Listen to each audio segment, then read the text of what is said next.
কেমন হয় যদি আজকে ফিরে আসে সেই ঘন্টা? ঘন্টা নিয়ে আমরা কথা বলছি অনেক দিন থেকে, এবং ঘন্টার এই ঘটনার জন্য আপনারা অপেক্ষা করছেন অধীর হয়ে। আর সেই তানভী তুষারের ঘন্টার ঘটনাই আজকে শোনাবো আপনাদের। যেভাবে লেখা আছে আমি সেভাবেই শুরু করছি। রহস্যময় ঘন্টার রেখে যাওয়া সেই প্রশ্নগুলো কি মনে আছে আপনাদের? আমি তানভী তুষার। এই ঘটনাটি আমাকে সংগ্রহ করে পাঠিয়েছেন সৌমিক দাস। অনিল লাশ চুরি করতে গিয়ে খোঁজ পায় একটি অদ্ভুত ঘন্টার, আর তা তার জীবনকে করে তোলে দুর্বিষহ। এরপরে অনিলকে যখন নৌকার মাঝে পাওয়া যায়, তারপরে তাকে বাড়িতে আনা হয়। বাড়িতে আনার পরে তার সাথে কাজ করা সেই দুজন তাকে দেখতে যায়, আর অনিল জানতে পারে তারা সেদিন তার সাথে লাশ তুলতে যায়নি। তারা যখন নদীর পাড়ে পৌঁছায় তখন সেখানে কাউকে দেখেনি, না অনিল আছে না নৌকা বাঁধা আছে ঘাটে। তারা ভাবে অনিল হয়তো নৌকাটা অন্য কোথাও রেখেছে। তারা বেশ অনেক সময় অপেক্ষা করে যখন দেখে অনিল এখনো আসে না বাড়ি থেকে, তখন তারা বুঝতে পারে অনিল হয়তো আজকে আর আসবে না। তাই তারা ফিরে চলে যায় বাড়িতে। তারা যে সময়ের কথা অনিলকে বলে, অনিল খেয়াল করে তার আসার আগেই অনিল নৌকা নিয়ে সেই জায়গা থেকে দুজনকে তুলে লাশ তুলতে চলে যায়। অনিলের সাথে সেই দুইজন কে ছিল তা অনিলের অজানাই থেকে যায়। অনিলের তখন শরীরে প্রচুর জ্বর। বাড়িতে সবাইকে জানায় মাছ ধরতে গিয়ে ভয় পেয়ে তার এই অবস্থা হয়েছে। পাশের একজন কবিরাজ এসে তাকে ঝাড়ফুঁক করে, কিন্তু সেই ঘন্টা থেকে সে যেন নিস্তার পায় না। সে এক কাহিনী প্রতি রাতেই। ঘন্টার শব্দ ভেসে আসে, আর তার মনে হয় বাইরে কেউ দৌড়ে বেড়ায়। বেশ বিরক্ত হয়ে যায় অনিল। আর মৃত্যু ভয় তো আছেই। এভাবে তো আর বেঁচে থাকা যায় না। প্রতি রাতে মৃত্যু নিয়ে ভয়। রাত হলেই যেন নেমে আসে এক ভয়াবহতা। তাই অনিল এবার কিছু একটা করতে চায় এই ঘন্টার। অনিলের বাবা সেই সময় 3 গ্রাম পরে দর্জির কাজ করত। ছেলের এই দুর্ঘটনার কথা তার কানেও যায়, যদিও তিনি 2-3 সপ্তাহ পর পর বাড়িতে আসেন। কিন্তু এই ঘটনা শোনার পর সেদিন কাজ শেষ করেই তিনি বাড়িতে রওনা দেন। তার দোকান থেকে 2 গ্রাম পরে মাঠের মতো একটা জায়গা পার করে নিজের গ্রামে আসতে হয়। সেদিন কাজ শেষ করতে করতে বেশ ভালো রাত হয়ে যায় তার। তিনি যখন 2 গ্রাম পার করে মাঠে নেমে পড়েন, তখন বেশ অন্ধকার ছেয়ে গেছে। আবছা দেখা যাচ্ছে সবকিছু। পেছনের গ্রাম আর দেখা যাচ্ছে না, অন্ধকারে তা মিলিয়ে গেছে। সামনের গ্রামও দেখা যাচ্ছে না। তিনি মাঠের মাঝামাঝি, হাতে একটা ছোট লাইট, যার আলো বলতে ওইটুকুই পথের একটু জায়গা থেকে কোনো রকমে দেখা যায়। লাইটের চার্জ নেই। এদিকে ঠিক তখনই কানে ভেসে আসলো মৃদু এক ঘন্টার শব্দ। বেশ অবাক হয়ে যান তিনি। এই রাতে এই ফাঁকা মাঠে ঘন্টা বাজায় কে?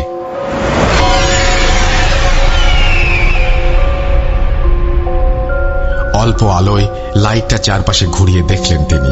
কিছুই দেখা গেল না। আরো একটু জোরে হাঁটা শুরু করলেন তিনি। এবার মনে হলো শব্দটা তাকে ঘিরে চক্রাকারে ঘুরছে। থেমে গেলেন তিনি। কি হচ্ছে আর এখন ঠিক কি করা উচিত কিছু যেন মাথায় কাজ করছে না তার। হঠাৎ মনে হলো ঘন্টার শব্দটা সামনে থেকে ধেয়ে আসছে তার দিকে। আস্তে আস্তে যেন জোরালো হয়ে উঠছে শব্দটা। শব্দটা যত কাছে আসছে তত একটা ছোট অবয়ব যেন অন্ধকার ফুঁড়ে বেরিয়ে আসছে তার দিকে। একটু পরেই তিনি দেখলেন বামন আকৃতির মানুষ একটা ঘন্টা বাজাতে বাজাতে এগিয়ে আসছে তার দিকে। লোকটি খুব বেশি হলে 3 ফুট লম্বা হবে। তার পরনে সাদা ধপধপে ধুতি, আর গলা থেকে ঝুলে আছে একটা পৈতা। বামনটি ঘন্টা বাজাতে বাজাতে পাশ কাটিয়ে চলে যায় অনিলের বাবার। তিনি কিছুটা অবাক হয়ে যান।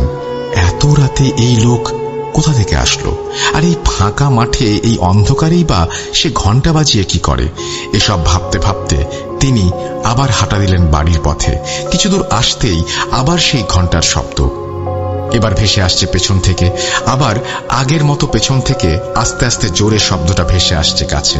হঠাৎ পাশ কাটিয়ে পিছন থেকে সামনে এগিয়ে গেল সেই বামন। তিনি আরো জোরে হাঁটা দিলেন, কিন্তু এই বামনের সাথে তার কোনো মতেই তিনি হেঁটে পেরে উঠছিলেন না। এবার একটা নির্দিষ্ট দূরত্ব রেখে হাঁটা শুরু করলো বামন, আর তিনি লাইট মারলেন বামনের দিকে বিরক্ত হয়ে, আর জোরে ডাক দিয়ে বললেন, এই তুমি কে বলো তো? এই রাতের বেলা আমার সাথে এমন করছো কেন? বামনটি থেমে গেল। এটা দেখে অনিলের বাবাও থেমে গেলেন। বামনটি পেছনে ফিরে কিছুটা এগিয়ে আসলেন তার দিকে। এরপরে মুখটা গম্ভীর করে বললেন, সাবধানে থাকিস তোরা সবাই, অনেক বড় ভুল হয়েছে, অনেক বড় ভুল, অনেক বড় শক্তি। তোরা কি পারবি এই শক্তির মোকাবেলা করতে? ঘন্টা ফিরে এসেছে, ঘন্টা ফিরে এসেছে, ঘন্টা ফিরে এসেছে বলেই পিছনে ফিরে অন্ধকারে হেঁটে মিলিয়ে গেল বামনটি। অনিলের বাবা কিছুই বুঝতে পারল না কি হলো বা কি বলে গেল। তিনি মনে করলেন অনেকদিন গ্রামে নেই, তাই হয়তো নতুন কোনো পাগল এসেছে গ্রামে। ব্যাপারটা তেমন পাত্তা না দিয়ে তিনি বাড়ি চলে গেলেন। বাড়িতে যেয়ে খাওয়া দাওয়া শেষ করে ঘুমিয়ে পড়লেন। অনেক পথ হেঁটে এসেছেন, শরীর বড্ড ক্লান্ত। ঘুমে যেন তার চোখ বন্ধ হয়ে আসছে বারবার। যা কিছু হয়েছে বাড়িতে কাল সকালে কথা বলা যাবে। ঘুমিয়ে পড়লেন তিনি। হঠাৎ একটা মৃদু শব্দে ঘুম ভেঙে গেল তার। মনে হচ্ছে টিনের চালের ওপর দিয়ে কেউ হেঁটে যাচ্ছে। উঠে বসলেন তিনি। এর মাঝেই সেই পরিচিত ঘণ্টার শব্দ। বেশ বিরক্ত হয়ে যান। শব্দটা আস্তে ধীরে আবার আগের মতো কাছে এগিয়ে আসছে। শব্দটা এখন যেন অনেক বেশি তীব্র, আগের মতো এতটা মৃদু না। কান ঝালাপালা হয়ে যাচ্ছে। অনিলের মা উঠে বসলেন পাশে। অনিলের মা বললেন, এই যে এই শব্দটা শুনতেছেন, এই সমস্যা বাড়ির। এই থেকেই যেন এত কিছুর শুরু হয়েছে। রাতে বাড়ি আসার সময়ের সেই অদ্ভুত ব্যাপারটা অনিলের বাবা বললেন। দুজনের কেউ কিছু বুঝতে পারল না। সারা রাত আর ঘুম হলো না। তার মনে হচ্ছে অনিলের ঘর থেকে ঘন্টা বেজেই চলেছে, বেজেই চলেছে, বেজেই চলেছে। সকালে ওঠার পরে অনিলের ঘরের সামনে গেল তার বাবা। অনিলকে ডেকে বলল, কি হয়েছে তোমার? সারা রাত ধরে এই যে ঘন্টা বাজালে, এতে ঘুমানো তো দায় হয়ে গেছে। অনিল তখন সব ঘটনা খুলে বলে তার বাবাকে। তবে লাশ চুরির কথাটা না বলে সে মাছ ধরতে যে ঘন্টাটা পায় নদীর পাড়ে এটা জানায়। তার বাবা সব শুনে তারা দুজনে মিলে খোঁজ করতে থাকে এমন একজনকে যে পারবে এই বিপদ থেকে তাদের রক্ষা করতে। বেশ কদিন খোঁজা হলো এমন লোক, আর তার মাঝেও তাদের বাড়িতে এই অত্যাচার চলমান। এর মাঝে হঠাৎ 5 দিন পরে এমন এক লোকের খোঁজ পায় তারা, যে এই সব কাজ করে থাকে। দুজনে মিলে ঠিক করলো আজই বিকেলে এই ঘন্টা সাথে করে নিয়ে যাবে সেই লোকের কাছে। যে করেই হোক এর থেকে মুক্তি পেতে হবে। বিকেলে দুজন রেডি হয়ে চলে গেল সেই লোকের কাছে। অনিলের কাছে হাতে সেই ঘন্টার ব্যাগ। লোকটার কাছে যাওয়ার পরে ঘন্টার ব্যাগটা দিয়ে এর সমস্যার কথা খুলে বলল অনিল। লোকটি তাদের আশ্বস্ত করল এই সমস্যা ঠিক করে দেবেন তিনি। তারপরে তিনি ঘন্টাটা নিজের কাছে রেখে দিলেন আর বললেন, আমি খবর দিলে আসবেন। বাড়ি এসে অনিলের বাবা আবার কাজে চলে যায়। বেশ শান্তিতে আছে তারা, আর কোনো সমস্যা নেই। হাঁপ ছেড়ে বেঁচেছে অনিল। মনে হলো অনেক বড় বোঝা নেমে গেছে বুক থেকে। এর প্রায় 10 দিন আর কোনো সমস্যা হলো না। সবকিছু স্বাভাবিক। অনিল বাবা আবার আসছেন একদিন আগে বাড়িতে। অনিল আর তার বাবা উঠোনে বসে গল্প করছে সকালবেলা। হঠাৎ দেখলেন দূর থেকে একটা লোক আসছে তাদের দিকে। সেই লোক কাছে এসে বলল, আপনারা যাকে ঘন্টা দিয়ে এসেছিলেন তিনি আমাকে পাঠিয়েছেন। আপনাদের যত দ্রুত সম্ভব দেখা করতে বলেছেন, আর সম্ভব হলে এখনই আমার সাথে যেতে বলেছেন আপনাদের। অনিল আর তার বাবা রেডি হয়ে লোকের সাথে চলে যায়। লোকটি তাদের নিয়ে সোজা চলে গেলেন একটা হাসপাতালের দিকে। তারা কিছুটা অবাক হয়ে জিজ্ঞেস করল, এদিকে কেন? লোকটি তাদের বলল, আপনারা আসেন, আমি কিছু জানি না, তিনি আপনাদের সব বলবেন। অনিল আর তার বাবা যেয়ে দেখলেন একটি বেডে ডান হাত আর মাথায় ব্যান্ডেজ করা অবস্থায় শুয়ে আছে সেই কবিরাজ। অনিল আর তার বাবাকে দেখে কেঁদে ফেললেন সেই লোক। অনিল এগিয়ে এসে বলল, আপনার এই অবস্থা হয়েছে কি করে? লোকটির চোখ ছলছল করে উঠল। কান্না জড়ানো কণ্ঠে অনিলের দিকে তাকিয়ে বলল, আমার অনেক বড় সর্বনাশ হয়ে গেছে। আমার ছেলেটা নেই, ও কেড়ে নিয়েছে আমার ছেলেকে। বলেই কেঁদে উঠল লোকটি। তার চোখ দিয়ে গড়িয়ে পড়ল পানি। চোখটা মুছে লোকটি বলতে শুরু করলো, তোমরা যখন আমাকে ঘন্টা দিয়ে গেলে তারপরে থেকেই ঘটতে থাকে অস্বাভাবিক সব ঘটনা। আমি জীবনে অনেক সমস্যা ঠিক করেছি, তাই এটা নিয়ে আমার তেমন কোনো চিন্তা ছিল না। আমি ঘন্টাটি আমার ছেলের ঘরে রেখে ঘুমিয়ে গিয়েছিলাম। কিছু কাজ নিয়ে ব্যস্ত ছিলাম 2 দিন, কিন্তু প্রথম রাত থেকে একটা ঘন্টার শব্দ শুনতে পেতাম আমরা সবাই। মনে হতো বাড়ির চারপাশে সেটি চক্রাকারে ঘুরছে। আস্তে আস্তে তা এত বেশি তীব্র হয়ে উঠল যে ঘুমানো দায় হয়ে গেল। পরদিন আমি ঘন্টাটা নিয়ে বসি খোঁজ করার জন্য। সেদিন কিছু জানতে পারিনি, আর ঘন্টাটা রেখে রাতে শুয়ে পড়ি। সেদিন রাতে খেয়াল করি আমার টিনের চালের ওপর দিয়ে কেউ এ মাথা থেকে ও মাথা দৌড়ে যাচ্ছে। আমি উঠে বসলাম, তবে আজ ঘন্টার শব্দটা কেমন যেন একদিক থেকে ভেসে আসছে, চারপাশে ঘুরছে না। শব্দটা আস্তে আস্তে তীব্র হতে শুরু করলো। আমি লাইট হাতে বের হয়ে পড়লাম। তখন মনে হলো শব্দটা আমার ছেলের ঘর থেকে আসছে। আমার বউ সহ আমি ছেলের ঘরের দিকে গেলাম। গিয়ে দেখি দরজা ভেতর থেকে দেয়া। আমরা এত ডাকাডাকি করি, ছেলে কোনো উত্তর দেয় না। রুম থেকে একভাবে সেই ঘন্টার শব্দ হয়েই আসছে তো হয়েই আসছে, কোনো নিস্তার নেই। আমরা দরজার খিল ভেঙে ভেতরে গিয়ে দেখি আমার ছেলে ঘন্টা হাতে দাঁড়িয়ে আছে, আর ঘন্টা বাজিয়ে যাচ্ছে এক মনে। আমরা যেভাবে ঢুকলাম বা তার সামনে দাঁড়িয়ে আছি, এটাতে তার বিন্দুমাত্র কোনো হেলদোল নেই। ওর মা ওকে ধাক্কা দিল, তাও কথা বলে না, একভাবে ঘন্টা বাজিয়ে যাচ্ছে। এদিকে দেখি ঘন্টা দিয়ে হাত কেটে রক্ত বের হয়ে যাচ্ছে তার, তাও সে ঘন্টা বাজিয়ে যাচ্ছে। আমি কিছু পানি এনে দোয়া পড়ে তার গায়ে ছিটিয়ে দিতেই সে স্বাভাবিক হয়ে গেল, আর জানতে চাইল এত রাতে আমরা তার রুমে কেন, আর তার হাতে এটা কি, তার হাত কেটে গেল কি করে। আমি এত প্রশ্নের উত্তর না দিয়ে শুধু বললাম, কিছু হয়নি, তুমি ঘুমাও। রাতে আর কোনো সমস্যা হয়নি। রাতে আমি খুব চিন্তায় ছিলাম এই ব্যাপারটা নিয়ে। আগে অনেক কাজ করেছি, কিন্তু আমার পরিবারের ওপরে তো এমন কোনো সমস্যা নেমে আসেনি। সকালে ঘুম থেকে উঠেই আমি ছেলেকে ওর নানির বাড়িতে পাঠিয়ে দিলাম। একদিন পরে রাতে আমি আবার ঘন্টা নিয়ে বসলাম। আমার পরিচিত এক জিনের মাধ্যমে খোঁজ নিয়ে জানলাম, যা অনেক অস্পষ্ট। শুধু সে এটুকু জানালো, এটা অনেক শক্তিশালী একটি জিনের শক্তির উৎস, আর সেই জিনের রয়েছে অসংখ্য শক্তিশালী জিন বাহিনী। তারা তাকে ওস্তাদ বলে মানে, আর এর বিরুদ্ধে আমি কোনো কিছু করতে পারবো না। এই ঘন্টার ফিরে আসা উচিত হয়নি। ঘন্টা ফিরে এসেছে আবার। এসব শুনে আমিও কিছুই বুঝতে পারলাম না যে সে কি বলছে। অনেক চিন্তায় পড়ে গেলাম ব্যাপারগুলো নিয়ে। এরপরে আমি ভাবছি কি করা যায় এখন। এর মাঝেই মাঝরাতে বাইরে থেকে কেউ একজন আমার নাম ধরে ডেকে উঠল। আমি বাইরে যেতেই সে বলল, তোর ছেলে অনেক অসুস্থ, তাড়াতাড়ি যা ওর কাছে, না হলে ওকে বাঁচাতে পারবি না। ঘন্টা ওকে নিয়ে যাবে, শেষ করে ফেলবে ওকে। বলেই লোকটি যেন অন্ধকারে মিলিয়ে গেল। আমি কি করব বুঝতে না পেরে বাড়ি থেকে বের হয়ে পড়লাম আমার শ্বশুর বাড়ির উদ্দেশ্যে। আমার বাড়ি থেকে আমার শ্বশুর বাড়ি প্রায় 10 কিলোমিটারের পথ। এর মাঝে আবার নদীও পার হতে হবে। এই মাঝরাতে আমি কোনো যানবাহন বা নৌকা পাবো কিনা জানি না, কিন্তু আমি তবুও সময় নষ্ট না করে বেরিয়ে গেলাম। রাস্তা দিয়ে হেঁটে আমি ফসলি জমি আর মাঠের মাঝে দিয়ে হাঁটা শুরু করলাম। আমি হাঁটছি আর শিরশির করে বাতাস এসে লাগছে আমার মুখে। চারপাশে ঘন কালো অন্ধকারে ঘেরা। এর মাঝেই যেন সেই ঘন্টার শব্দটা আমি মৃদু শুনতে পাচ্ছিলাম আমার চারপাশে। এটা একটা বৃত্তাকারে আমার চারপাশে ঘুরছিল। আমি চারপাশে লাইট মারলাম, কিন্তু কিছুই দেখতে পাচ্ছিলাম না। এমন ভাবেই আমি নদীর চারপাশে পৌঁছে গেলাম। চারপাশে শুনশান নীরবতা, নদীর পানির শব্দ ছাড়া আর কিছু নেই। নদীর ঘাটে নামলাম, দেখি 2টা নৌকা বাঁধা আছে। পাশেই একটা খড় দিয়ে বানানো ডেরা ঘর। সেদিকে তাকিয়ে আমি জোরে ডাক দিলাম, কোনো মাঝি ভাই আছে নদীর পাড়ে? কিন্তু কোনো উত্তর নেই। আমি আবার জোরে ডাক দিলাম, কোনো মাঝি ভাই আছে? থাকলে আমাকে নদীটা পার করে দিন। কিন্তু কোনো উত্তর নেই। আমি আবার জোরে ডাক দিলাম, এবারও কোনো উত্তর নেই।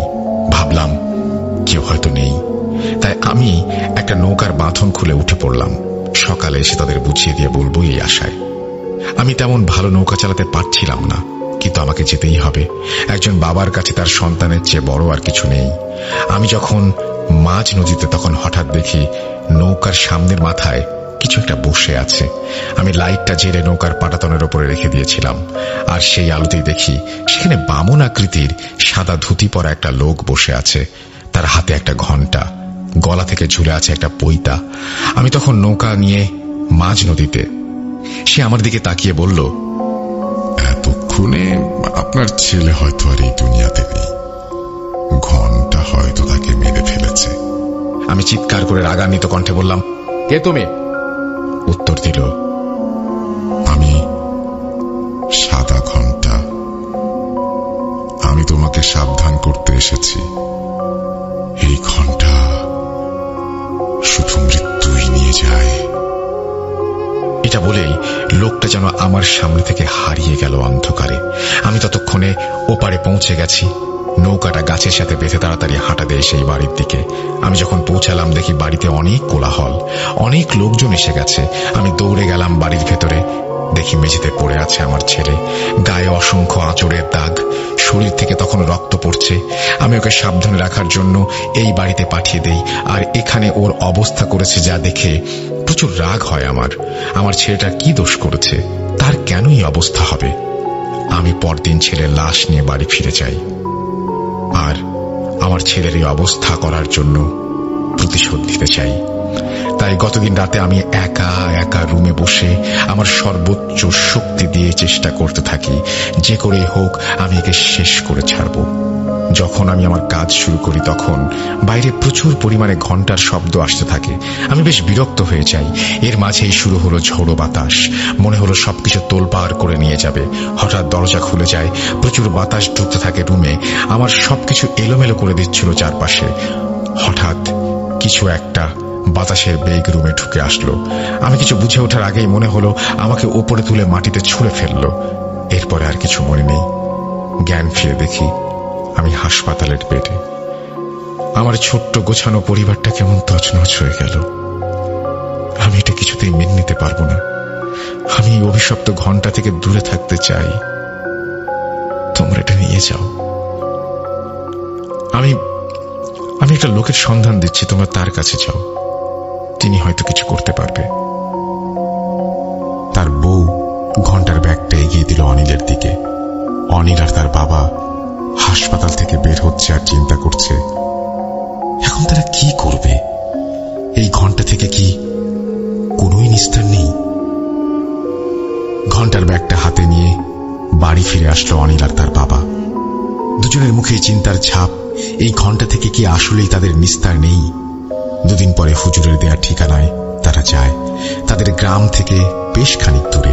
এবার অনিল, তার বাবা আর অনিলের এক চাচাতো ভাইকে সাথে নেয় সে। যেহেতু বেশ ভালোই দূরের পথ আর নৌকা যোগে যেতে হয় সেখানে, তাই তিনজন চলে যায় তারা।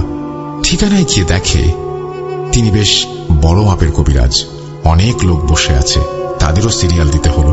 তারা পৌঁছালো দুপুরে, কিন্তু সবকিছু শেষ করে যখন তাদের ডাক পড়ল তখন পড়ন্ত বিকেল।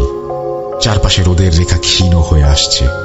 তারা যখন কবিরাজের কাছে সেই ঘন্টা দেয়, কবিরাজ তা দেখে নিয়ে আগে সব শুনে নেয়। তারপরে বলে, আপনারা ঘন্টাটা রেখে যান, 7 দিন পরে আবার আসবেন। আমি 7 দিনের মাঝে এটা নষ্ট করে দেব। তারা যখন উঠে চলে আসবে ঠিক তখনই কবিরাজ পেছন থেকে ডাক দেন আর বলেন, এখন তো প্রায় সন্ধ্যা, আর তোমাদের বাড়ি যেতে রাত হয়ে যাবে। যদিও ভালো বাইরে চাঁদের আলো, তারপরেও এই নাও, এটা হাতে বেঁধে নাও। এই বলে কবিরাজ তাদের তিনজনের দিকে 3টা তাবিজ এগিয়ে দিলেন। তাবিজগুলো হাতে বেঁধে নিয়ে তারা বেরিয়ে আসলো ঘর থেকে। চারপাশ কেমন অস্পষ্ট হয়ে আছে, ঝাপসা একটা অন্ধকারে। তারা হাঁটা দিল নদীর দিকে।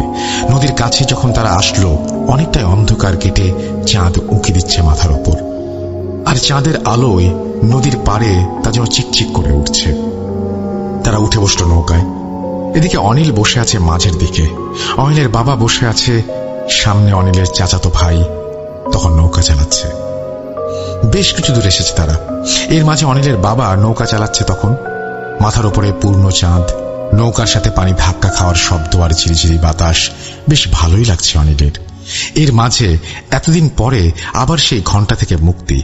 ওখানে যাওয়ার পরে শুনেছে এই কবিরাজ নাকি এমন কোনো কাজে ব্যর্থ হননি, তাই এবার আশাটা অনেক বেড়ে গেছে তার।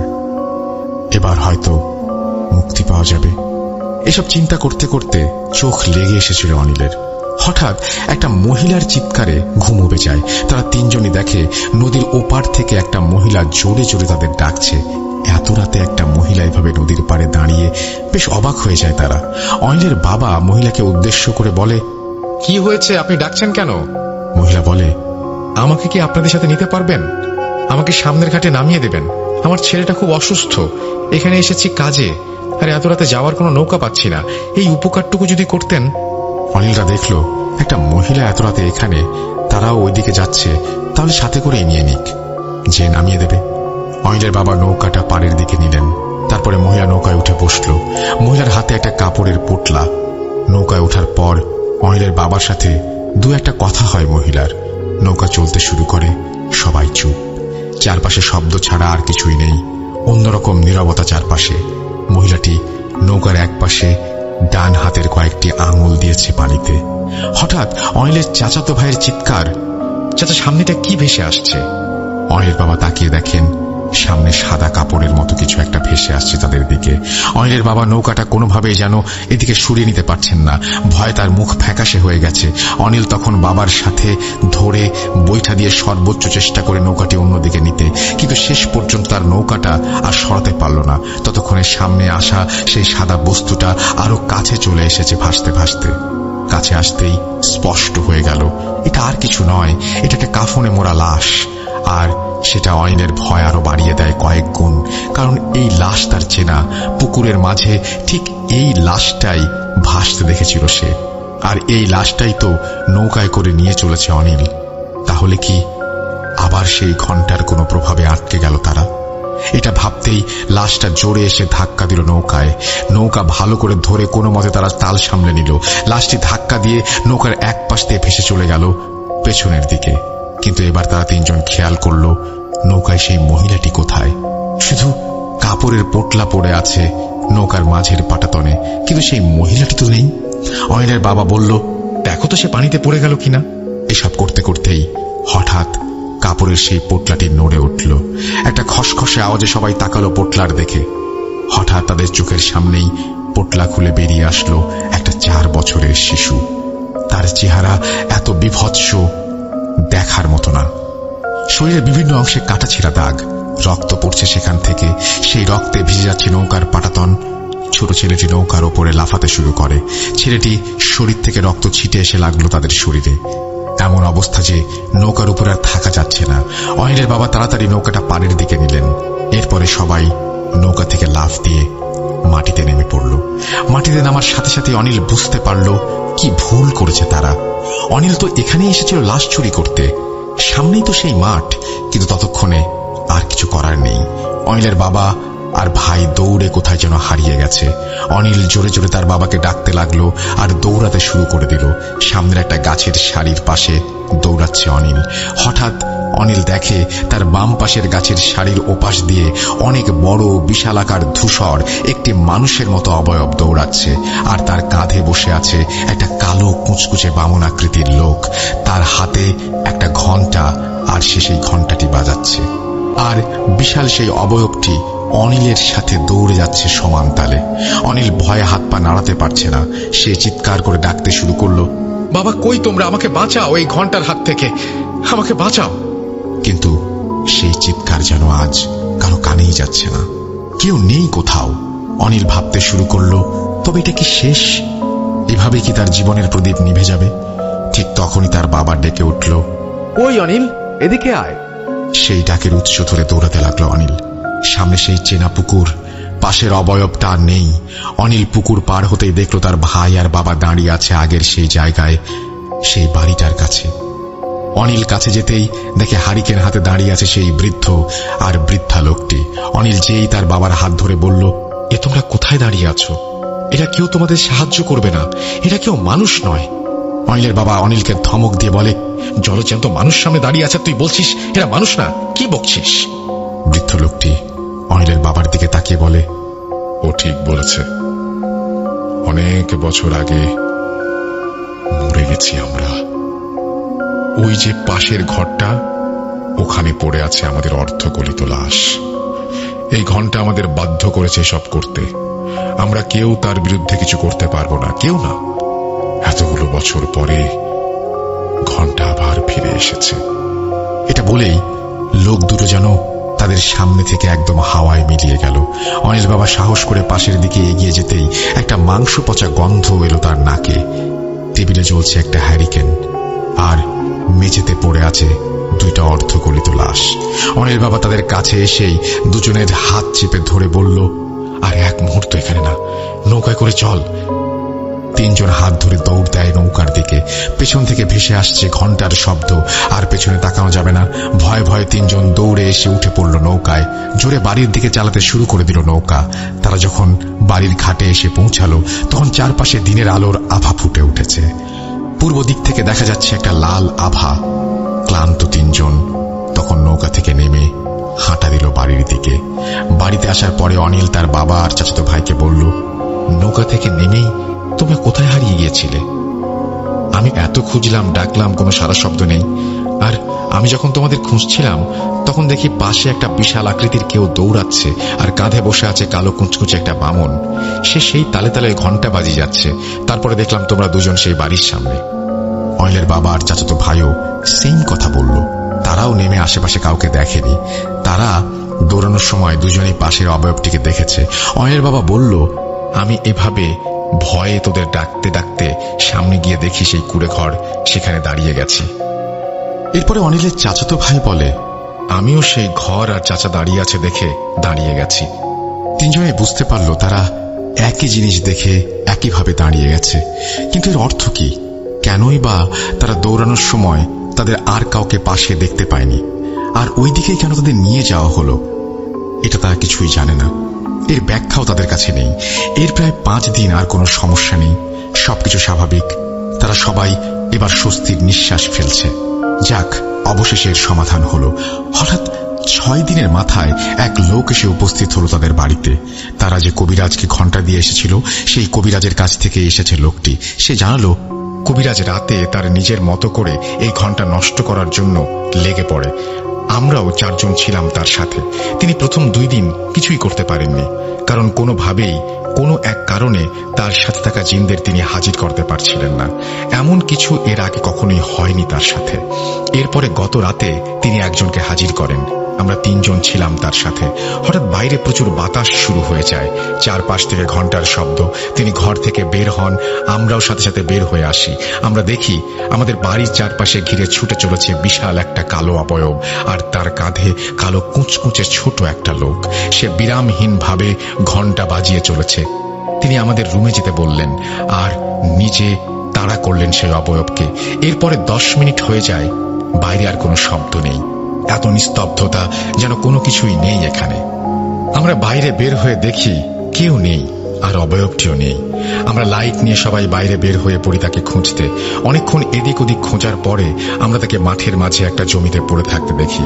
আমরা যখন তার কাছে যাই, তার পুরো শরীর কাঁদাতে মেখে আছে। মনে হয় কারোর সাথে ধস্তাধস্তি হয়েছে। তার শরীরে উঠে দাঁড়াবার শক্তি নেই।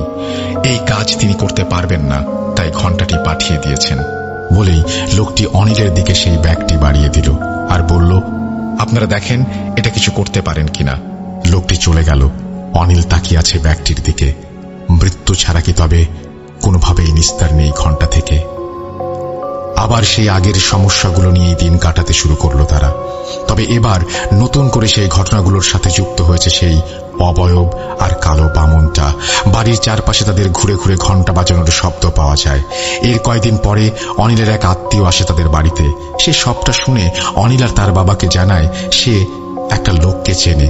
তাদের বাড়ির পাশে একটা শ্মশানে থাকে এক কাপালিক, আর এই কাপালিক প্রায় অনেক দিন ধরে আছে। কারো সাথে কথা বলে না, যোগাযোগ করে না। সে হয়তো পারবে এই সমস্যার সমাধান করতে। পরদিন তারা সেই ঘণ্টা নিয়ে চলে যায় সেই কাপালিকের কাছে। কাপালিক ঘণ্টাটি দেখেই আঁতকে উঠে ভয়ে বলতে থাকে, এটা এখনই নিয়ে যান এখান থেকে। এটা নিয়ে আমার কাছে এসো না, আমি এটার কিছু করতে পারবো না। এটার কিছু করতে যাওয়া মানেই হলো নিজের মৃত্যু ডেকে আনা।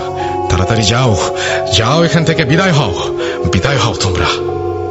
অনিল আর তার বাবা প্রায় কাঁদো কাঁদো গলায় কাপালিকের কাছে বসে পড়ে, বলে, একটা সমাধান দেন, আমরা তো আর পারছি না এই ঘণ্টা নিয়ে, আমাদের জীবন শেষ হতে চলেছে।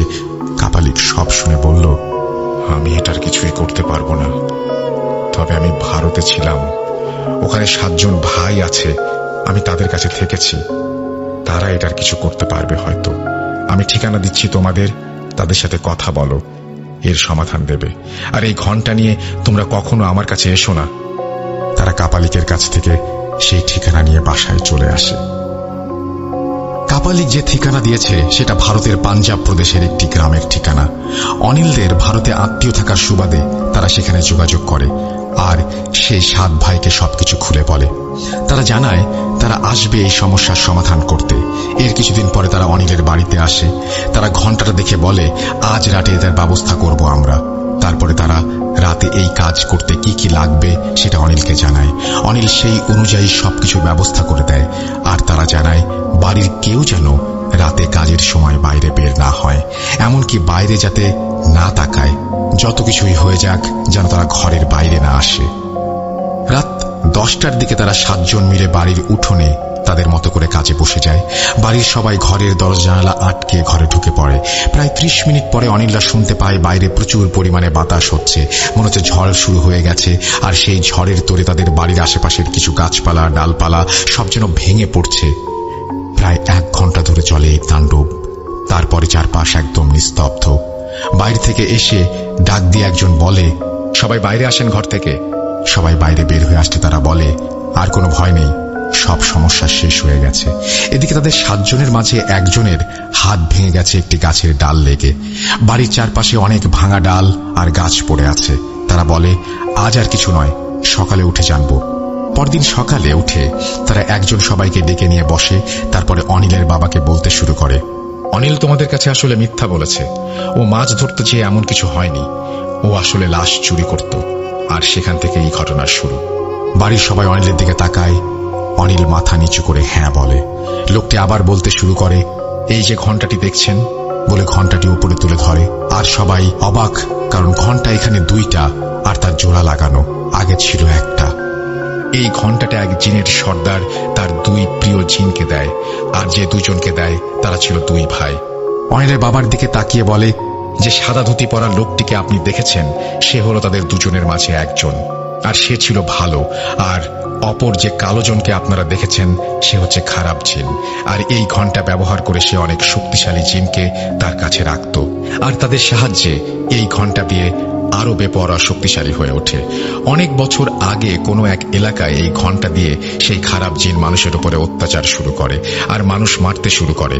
তখন সেই এলাকার অনেক ভালো বড় আর কিছু আলেম মিলে সেই জিনটিকে নিয়ে এই ঘণ্টা দুটি এক জায়গায় জোড়া লাগায়।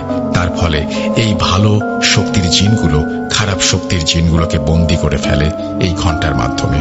আর এই ঘণ্টাটিকে পাহারা দিত সেই ভালো বামন জিনটি। আর সেই আলেমরা মিলে এই ঘণ্টাকে একটা পুরনো কবরের মাঝে পুঁতে রাখে, যাতে এটা অন্য কোনো মানুষের হাতে না যায়। কিন্তু অনিল লাশ চুরি করতে গিয়ে এই অভিশপ্ত ঘণ্টাটিকে এই কবর থেকে বের করে আনে, আর দৌড়াতে গিয়ে পড়ে যায়, আর ঘণ্টার জোড়া খুলে যায়। সাথে সেই বন্দী থাকা জিনগুলো ছাড়া পেয়ে যায়।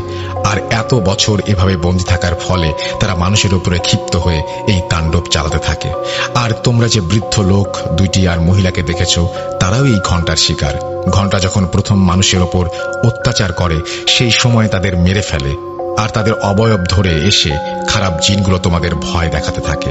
সেদিন হয়তো তাবিজগুলো হাতে বাঁধা না থাকলে তোমাদের নদীর মাঝে মেরে ফেলতো তারা। আমরা যখন কাজে বসি, তখন সেই ভালো জিনটি আসে আমাদের সামনে। সেই বামুন আমাদের জানায় ঘণ্টার অন্য পার্টটা সেই কবরস্থানে জঙ্গলের মাঝে পড়ে আছে, আর এই সব কথা আমাদের জানায়। তার সাহায্যে আমরা সেই পার্টটা নিয়ে আসি, আবার জোড়া লাগিয়ে খারাপ জিনগুলোকে বন্দী করে ফেলি। আর কোনো সমস্যা নেই, এই ঘণ্টাকে নিয়ে যাচ্ছি আমাদের সাথে করে। আমরা এটাকে গিয়ে নষ্ট করে ফেলব, আর এর সাথে থাকা সকল খারাপ শক্তির কার্যকারিতা নষ্ট করে দেব। এরপরে তারা চলে যায়। এরপরে অনেকগুলো বছর কেটে যায়, আর কোনো সমস্যা হয়নি। অনিল তার সেই লাশ চুরির পেশা ছেড়ে দেয় চিরতরে। অনিল অনেকদিন পরে সেই মাঠে যায় যেখানে সে লাশ চুরি করতে যে পুকুর আর কুড়ে ঘর দেখেছিল। কিন্তু অবাক করা ব্যাপার, পুরো দিনের আলোতে সে কোনো পুকুর বা কুড়ে ঘরের চিহ্ন পর্যন্ত দেখেনি। তবে অনিল এই ঘটনার পর থেকে শুকাতে শুরু করে, আর এখনো কিছুটা শারীরিকভাবে অসুস্থ। যদিও ঘন্টার আর কোনো সমস্যা নেই, তবে অনিলকে একটা ভয় এখনো তাড়িয়ে বেড়ায়। যদি ঘন্টা আবার ফিরে আসে কোনোভাবে বা কোনো কারণে, তাহলে কি আবার তার জীবন এমন দুর্বিষহ হয়ে উঠবে? মৃত্যুই কি তবে আবার শেষ করে দেবে সেই ঘন্টার যন্ত্রণার অবসান? অনিল এখনো রাতে ভালো করে ঘুমাতে পারে না। মনে হয় এই বুঝি ঘন্টা ফিরে আসলো আবার মৃত্যু নিয়ে। এই ছিল ঘন্টার ঘটনা। চমৎকার একটা ঘটনা। আমি মনে হয় এরকম ঘটনা আমার জীবনে খুব কম পেয়েছি। Thank you very much Tanvir, Tushar. আপনাদের জীবনে যদি এরকম ঘটনা থেকে পাঠিয়ে দিন আমাকে। আমার ইমেল অ্যাড্রেস হচ্ছে russell.bhoot.com@gmail.com। আপনাদের ঘটনার অপেক্ষায় থাকলাম। আশা করছি আপনারা ঘটনা পাঠাবেন। আল্লাহ হাফেজ।